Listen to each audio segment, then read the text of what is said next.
আপনার সাবকনশিয়াস মাইন্ডের কোনো চোখ নেই, সুতরাং এই ব্যাপারে আপনাকে সচেতন থাকতে হবে যে আপনি তাকে কি শেখাচ্ছেন এবং কিভাবে বানাচ্ছেন।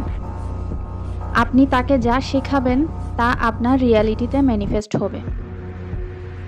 আপনি যদি আয়নার সামনে দাঁড়িয়ে যখন দেখেন নিজেকে অসুন্দর, নিজেকে ভালো লাগছে না, মোটা লাগছে, অপরপক্ষে আপনি চাচ্ছেন স্লিম হতে, তাহলে রিয়্যাক্ট করবেন না। আমি আবারও বলছি, রিয়্যাক্ট করবেন না। আপনি যখন রিয়্যাক্ট করেন, আপনি যখন বলেন যে আমার বডি এমন, আমি স্লিম হতে চাচ্ছি, তখন আপনার সাবকনশিয়াস মাইন্ডে একটা মেসেজ যায়।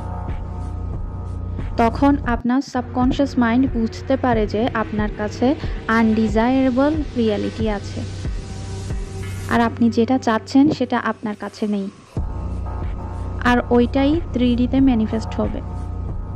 ওই জায়গায় ইনস্ট্যান্ট ম্যানিফেস্ট করেন যে কি আমার কাছে পারফেক্ট বডি আছে, আমার সব কিছু ঠিক আছে, আমি অনেক সুন্দর।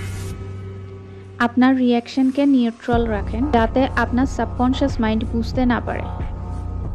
আপনি যদি অ্যাজিউম করেন যে আপনার কাছে অলরেডি আপনার ডিজায়ার আছে, আপনি সেই ডিজায়ারে বাস করছেন, তাহলে আপনার ম্যানিফেস্টেশন 100% রিয়ালিটিতে আসতে বাধ্য হবে।